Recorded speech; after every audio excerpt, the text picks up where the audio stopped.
नमस्कार. आपण आज भारतीय संविधान याविषयी चर्चा करणार आहोत. भारतीय संविधान नेमकं काय आहे आणि संविधान म्हणजे नेमकं काय? प्रत्येक देशाला त्याचं संविधान असतं. जसं ते इतर देशाला आहे तसं ते भारताला सुद्धा आहे. संविधान म्हणजे दुसरं तिसरं काही नाही, तर संविधान म्हणजे प्रत्येक देशाची नियमावली असते. संविधान ही त्या त्या देशाचे रूल्स असतात, ज्या रूल्सनुसार, ज्या नियमानुसार त्या देशातील लोकांना वागणं गरजेचं आहे. भारताला संविधान आहे, तसंच ते इतर इतर देशांना सुद्धा आहे. भारताचं संविधान हे भारतीय स्वातंत्र्य लढ्याच्या प्रेरणेतून निर्माण झालेला आहे. भारतीय स्वातंत्र्य लढा हा केवळ राजकीय लढा नव्हता, तर तो सामाजिक लढा सुद्धा होता. म्हणजे आपण ब्रिटिशांपासून मुक्त होत होतो, परंतु ब्रिटिशांपासून मुक्त होत असताना आपण भारतातील जाती व्यवस्थेविरुद्ध, आपण भारतातील स्त्री पुरुष असमानतेविरुद्ध, भारतामधील अंधश्रद्धेविरुद्ध लढा देत होतो. त्यामुळे भारताचा स्वातंत्र्य लढा केवळ ब्रिटिशांपासून मुक्ती नव्हती, तर आपल्या सामाजिक दूषणांपासून सुद्धा ती मुक्तीसाठी तो लढा होता. त्यामुळे भारतीय स्वातंत्र्य लढ्यामध्ये अनेक नेत्यांचं आपल्याला नाव बघायला मिळतं. महात्मा गांधींनी राजकीय लढा पुकारला. भारतामधील समस्त लोकांना एकत्र करून खेड्यातील, शहरातील, हिंदू, मुस्लिम, प्रत्येक जात, धर्म, स्त्री, पुरुष यांना एकत्र करून भारतीय स्वातंत्र्य लढ्यामध्ये एकत्र करून ब्रिटिशांच्या विरोधात उभं राहायला शिकवलं. आणि इथूनच खऱ्या अर्थानं भारतामध्ये राष्ट्रवादाची भावना जागरूक झाली.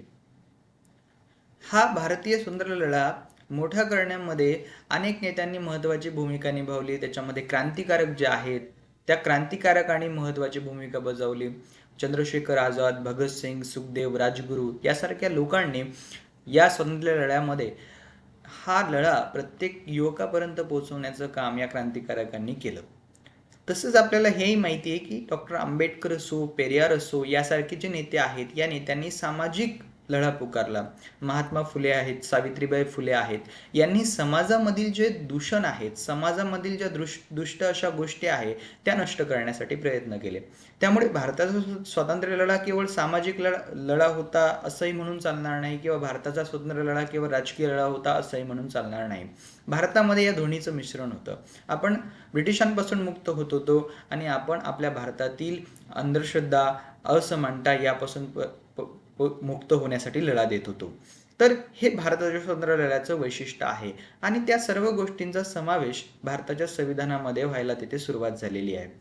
भारताचं संविधान या सर्व गोष्टीचं द्योतक आहे. भारताचं संविधान निर्माण करणारे नेते सुद्धा या परिस्थितीतून निर्माण झालेले आहे.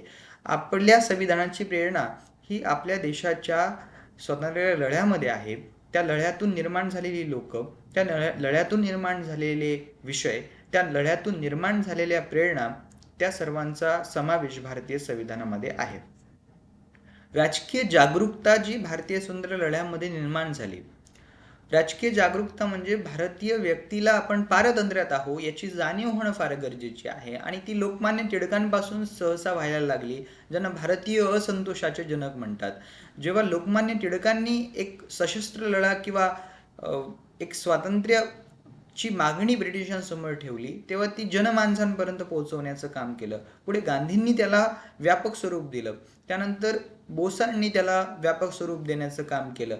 तर ही जी राजकीय जागरूकता आहे की आपण पारतंत्र्यात आहोत याची भावना प्रत्येक भारतीय व्यक्तीमध्ये पोहोचवण्याचं काम या नेत्यांनी केलं. आणि भारत म्हणून आपण एक आहोत आणि भारत म्हणून आपण स्वतंत्र असलो पाहिजे, आपल्या देशावर आपलं राज्य असलं पाहिजे याची जाणीव प्रत्येक व्यक्तीमध्ये करून देण्याचं काम या नेत्यांनी केलं.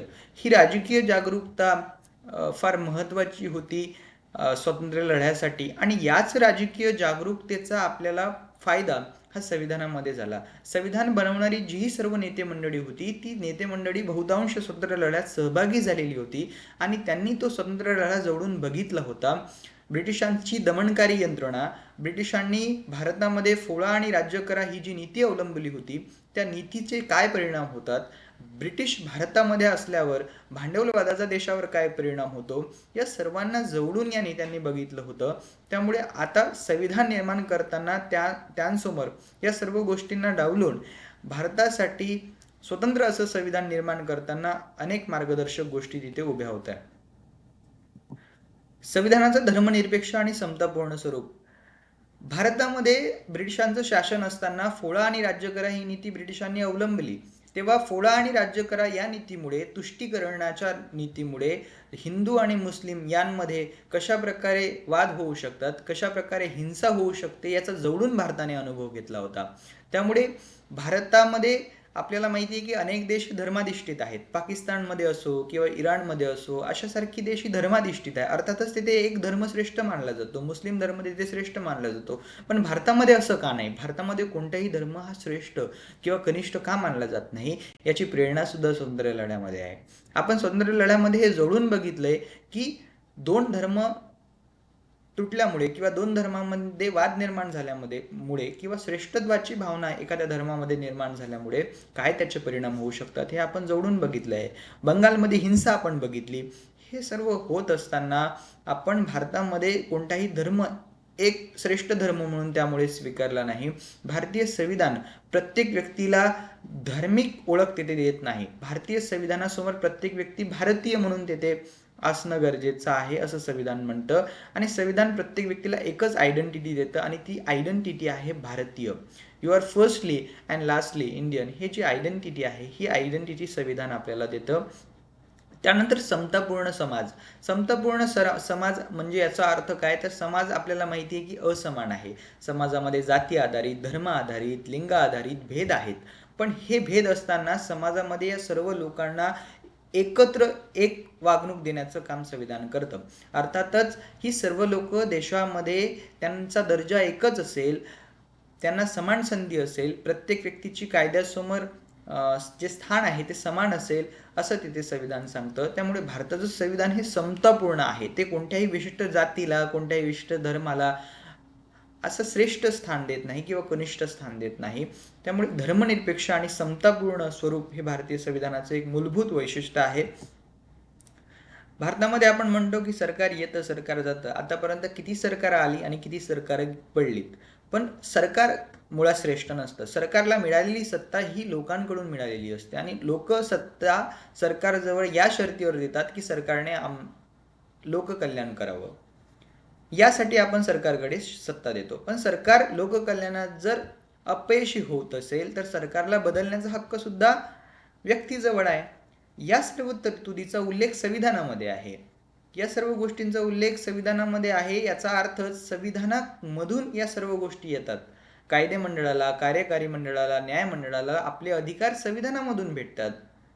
आणि यामुळे हे कायदे मंडळ किंवा कार्यकारी मंडळ किंवा न्याय मंडळ, संसद वगैरे श्रेष्ठ नाही, तर देशाचं संविधान श्रेष्ठ आहे. संविधानानुसार या सर्व घटकांना तिथे अधिकार मिळतात.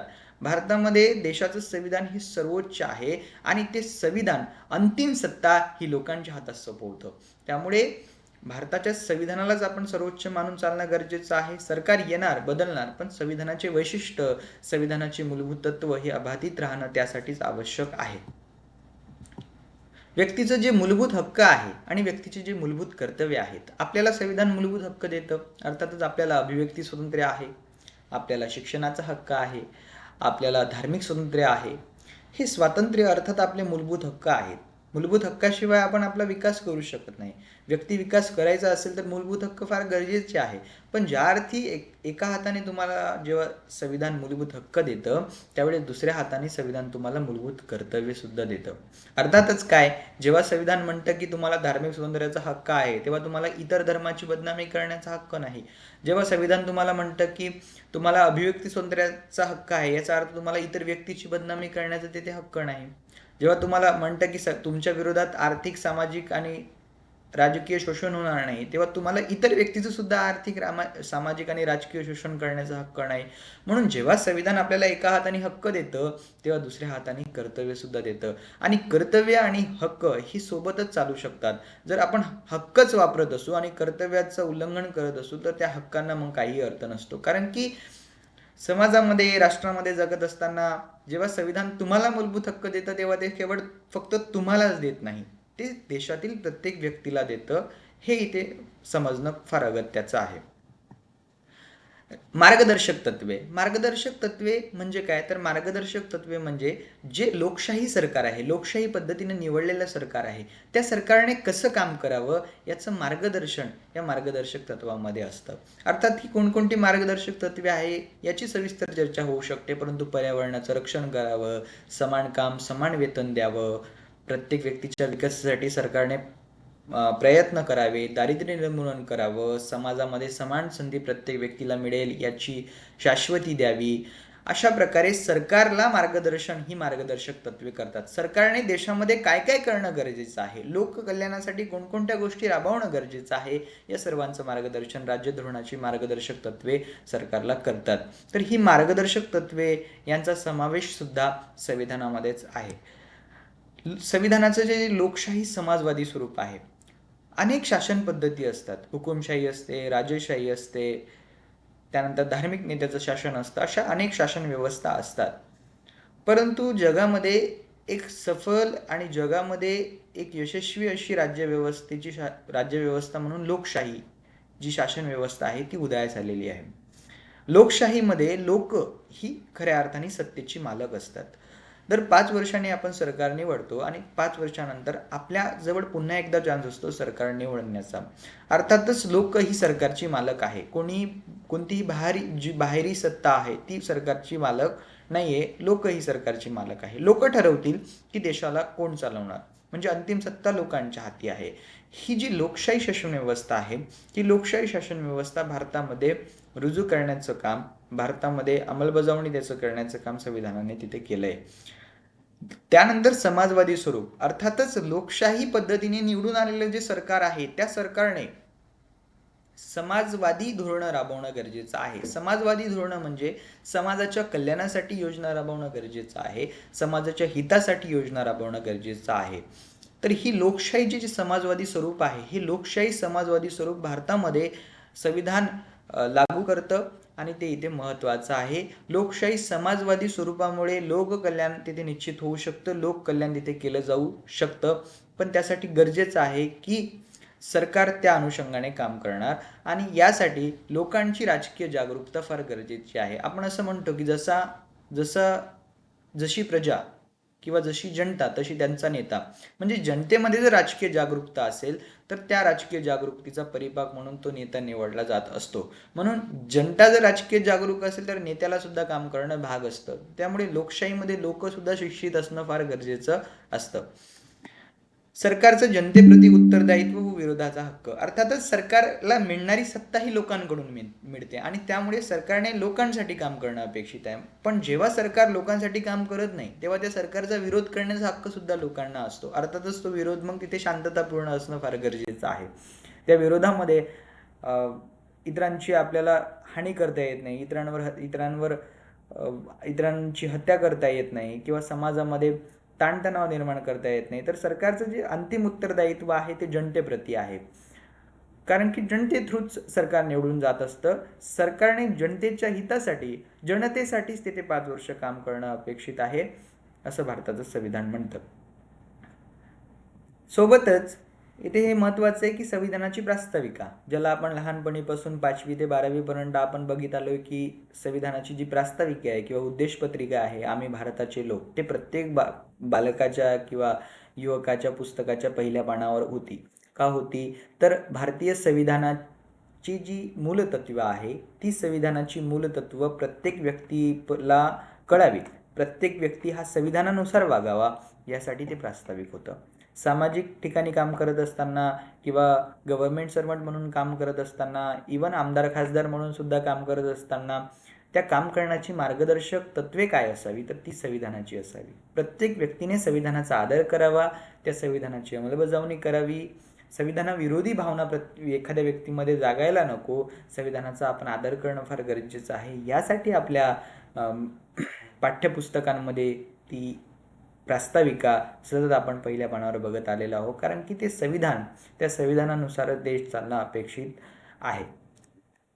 शोषणापासून संरक्षणाची हमी, आर्थिक, सामाजिक आणि राजकीय शोषण. राजकीय शोषण म्हणजे अर्थातच लोकशाही पद्धतीने निवडून आलेलं सरकार जर लोकांच्या हिताचं काम करत नसेल तर ते राजकीय शोषण आहे. आर्थिक शोषण समाजामधील जी गरिबी आहे किंवा समाजामधील श्रीमंत आणि गरिबांची दरी आहे, ती दरी जर नेहमी वाढत असेल तर ते सुद्धा आर्थिक शोषण आहे. समाजामधील जाती व्यवस्था वाढती आहे. या सर्व गोष्टीमुळे जर शोषण होत असेल, सामाजिक शोषण म्हणजे समाजामधील असमानता, जातीभेद, स्त्री पुरुष असमानता यासारख्या गोष्टींचा समावेश हा समाजामधील सामाजिक शोषणामध्ये होतो. तर या सर्व शोषणांच्या संरक्षणापासून हमी संविधान आपल्याला देतं. तसंच बालमजुरी, आपण म्हणतोय की बालमजुरी हा कायद्याने गुन्हा आहे, हे सुद्धा संविधान तिथे सांगतं. वेठबिगार ही बंदी असली पाहिजे, याचा सुद्धा संविधान तिथे उल्लेख करतं. तर या गोष्टी गरजेचं आहे. संविधान आपल्याला शोषणापासून, कोणताही व्यक्ती इतर व्यक्तीचं शोषण करणारा नाही याची हमी देतं. बडी तो कानपिडी असं आपण म्हणतो. बडी तो कानपिडी म्हणजे काय, तर ज्याच्याजवळ पावर असणार, जो व्यक्ती बलवान असणार, तो व्यक्ती कमजोर व्यक्तीचं शोषण करणार. परंतु असं होऊ नये यासाठी संविधान आपल्याला हमी देतं की बलवान व्यक्ती कमजोराचं शोषण करू शकत नाही. कारण की जेवढा बलवान व्यक्तीला मूलभूत हक्क आहे, जेवढा पॉवरफुल व्यक्तीला मूलभूत हक्क आहे, तेवढेच मूलभूत हक्क एखाद्या विकर सेक्शन ऑफ दी सोसायटीला सुद्धा आहे. त्यामुळे बलवान व्यक्ती किंवा पॉवरफुल व्यक्ती हा सामान्य व्यक्तीचं शोषण करू शकत नाही, याची सुद्धा हमी संविधान आपल्याला देतं. व्यक्तिविकासासाठी संविधान ही पूर्वअट आहे. जर व्यक्तीला आपला व्यक्तिविकास करायचा असेल, देशामध्ये, भारतामध्ये जरी किंबहुना तुम्हाला तुमचा व्यक्तिविकास, सेल्फ डेव्हलपमेंट करायची असेल, तर संविधानाशिवाय त्याला दुसरा पर्याय नाही. संविधान ही एकमात्र अशी अट आहे ज्यामुळे व्यक्तीचा विकास होऊ शकतो. कारण की भारतामध्ये प्रत्येक व्यक्तीला मिळणारे मूलभूत हक्क, या हक्काचा उद्देशच व्यक्तिविकास आहे. भारतामध्ये संविधानाने दिलेली मूलभूत कर्तव्य याचा हेतू सुद्धा व्यक्तिविकास आहे. भारतामध्ये संविधानाने दिलेली मार्गदर्शक तत्व याचा हेतू सुद्धा व्यक्तिविकासच आहे. एकंदरीत भारताचं संविधान हे एका शांततापूर्ण समाजाचं स्वप्न बघतं. परंतु ते शांततापूर्ण समाजाचं स्वप्न बघत असताना त्याचा जो गाभा असतो तो असतो व्यक्तिविकास. देशामधील प्रत्येक व्यक्तीला स्वतःचा संपूर्ण विकास करता यावा, मग तो बौद्धिक असो, तो राजकीय असो, तो सामाजिक असो, तो आर्थिक असो, अशा सर्व प्रकारचा विकास प्रत्येक व्यक्तीला करता यावा, यासाठी संविधान तेथे तरतूद करते.